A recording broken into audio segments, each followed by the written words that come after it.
Bonjour à tous, voici quelques explications pour prendre en main un oscilloscope. Tout d'abord, observons la façade. Nous pouvons voir qu'il existe différentes zones sur la façade pour les différents réglages. Tout d'abord, il y a ici le bloc pour régler tout ce qui est échelle horizontale. Là, il y a le bloc pour les mesures. Ici, il s'agit de la partie pour régler la synchronisation ou les déclenchements. Et là, concerne les réglages de l'échelle verticale pour la voie 1 et de l'échelle verticale pour la voie 2. Il y a également une zone en particulier ici pour faire des calculs mathématiques, en particulier des soustractions et des FFT, c'est ce qu'on utilisera le plus souvent. Et enfin, là, il y a la zone pour faire une acquisition unique avec le mode single. Pour prendre en main un oscilloscope, je vous conseille d'avoir trois réflexes. D'une part, de vérifier les couplages sur chacune des voies. Donc ici, on peut régler le couplage CC ou le couplage CA. On est en mode en langage français. Donc je vous conseille de vous mettre sur le mode CC pour les deux voies, si vous utilisez les deux voies. Et on peut vérifier qu'on est bien sur le mode DC en regardant ici sur l'écran à droite. On voit apparaître pour la voie 1 qui est en jaune DC et pareil pour la voie verte. Je vous conseille également de vérifier que chaque voie n'est pas inversée. Si le bouton invert est appuyé, on va en fait simplement observer le signal opposé au signal que l'on souhaite visualiser. Et enfin, pour la sonde, vérifier là qu'on a bien 1 pour 1. On voit ici que par exemple, en fait, on ne va pas avoir 1 volt sur le signal réel représenté par 1 volt sur l'écran. Donc ici, il faut se forcer de régler, d'avoir bien 1 pour 1 en signal réel. Je fais pareil exactement pour la voie 1, donc voie 1, sonde, et on demande d'avoir 1 pour 1, puisque ça permet d'être sûr que nous avons bien le signal, enfin l'échelle observée, c'est bien l'échelle réelle. Intéressons-nous maintenant à la synchronisation d'un signal. Je vais donc mettre deux signaux sur cet oscilloscope. J'ai choisi de prendre une sinusoïde à 1 kHz et un signal créneau à 60 Hz. Vous voyez que, alors je vais changer déjà un petit peu les calibres, vous voyez qu'on ne peut pas à la fois avoir synchronisé le signal jaune et vert, puisque on ne peut synchroniser que deux signaux de même fréquence ou de fréquences multiples. Donc pour pouvoir synchroniser par exemple le signal vert qui ne l'est pas, il faut déjà que j'aille sur le menu Trigger et que je sélectionne la source 2. Vous voyez que quand la source 2 est fixe, la source 1 n'est pas synchronisée. Je peux faire en marche arrière, synchroniser la voie 1.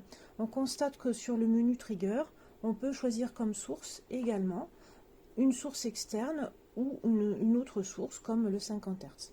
Ici, quand on veut visualiser la source 1, on choisit source 1. Quand on veut visualiser la source 2, on choisit source 2. Alors par chance ici, on arrive à synchroniser le signal jaune. Je vais par exemple enlever la voie 2 maintenant pour que ça soit un peu plus clair. Mais il se peut que le signal, une fois après avoir choisi la source ici, qu'il ne soit pas synchronisé sur le oscilloscope. Car il peut y avoir une deuxième petite manipulation à faire. Il faut effectivement, pour avoir une bonne synchronisation, choisir également le niveau de déclenchement. Donc ici, ce niveau se règle avec ce petit bouton. Actuellement, on voit que le niveau est indiqué ici. Il est important que ce niveau soit situé entre la valeur minimale et la valeur maximale du signal visualisé, car si, par exemple, ce niveau, on le voit ici sur l'écran, est situé en dehors du signal, l'oscilloscope ne peut plus synchroniser le signal à observer. Donc il est important de choisir ce niveau convenablement. Donc on peut le déplacer grâce au bouton, bien sûr, ici, niveau. Voilà pour la synchronisation. Alors si malgré les deux petites manipulations que je vous ai montrées, le signal n'est pas encore synchronisé, on peut également appuyer sur le bouton mode coupling ici et enlever des bruits quand les signaux sont trop parasités. Pour finir, pour cette prise en main, je voudrais juste dire quelques mots sur le choix des calibres.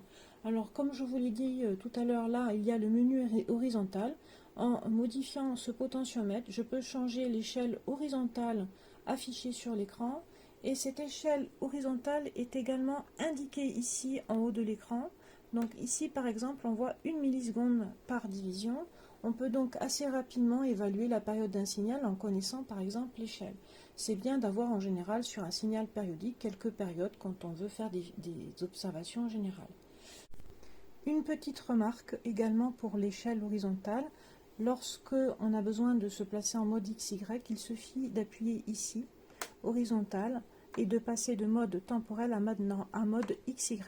Donc si je mets par exemple, là j'ai mis deux sinusoïdes identiques, enfin de même fréquence, on peut visualiser en mode XY, par exemple une ellipse. Là on a deux boutons, un pour la voie 1 et un pour la voie 2. Là je suis fixé, enfin je suis en train d'observer le signal sur la voie 1. Lorsque je change le potentiomètre, ici vous voyez que je change l'échelle verticale. Donc cette échelle est également indiquée ici sur l'écran en haut à gauche. Ici c'est marqué 500 mV par division. Et ici c'est indiqué 1 volt par division. Donc je peux, sans utiliser les curseurs, voir par exemple ici que l'amplitude du signal sinusoïdal est de l'ordre de 2,5 volts. En appuyant une deuxième fois sur le potentiomètre, ici on peut faire un réglage fin et donc modifier de manière à peu près continue ici l'échelle verticale. Et enfin, alors on peut faire exactement la même chose ici sur la voie 2 en sélectionnant bien sûr la voie 2. Enfin, ce bouton ici, il sert à régler le 0 qui est indiqué par le petit 1 pour la voie 1 et par un petit 2 pour la voie 2, ici. Et donc on peut modifier le niveau, enfin le 0 de la voie tout simplement en tournant le potentiomètre. Comme ça peut être pratique de décaler le 0 quand on veut par exemple visualiser deux signaux côte à côte. Alors si je veux visualiser les deux, alors sachant que je ne peux pas les synchroniser en même temps, je peux comme ça décaler les deux zéros.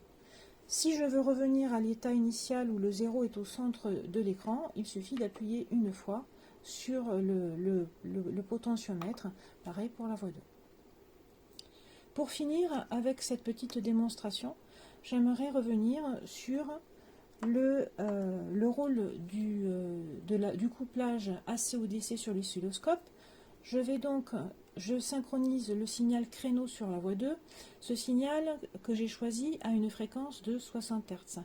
Vous pouvez constater quand je change le couplage que le signal observé sur l'écran de l'oscilloscope est complètement différent du signal réel. C'est pour cela qu'il faut absolument faire attention, surtout quand on a des signaux de basse fréquence, à bien avoir le couplage CC sur l'oscilloscope. Voilà, je vous remercie pour votre écoute. À bientôt.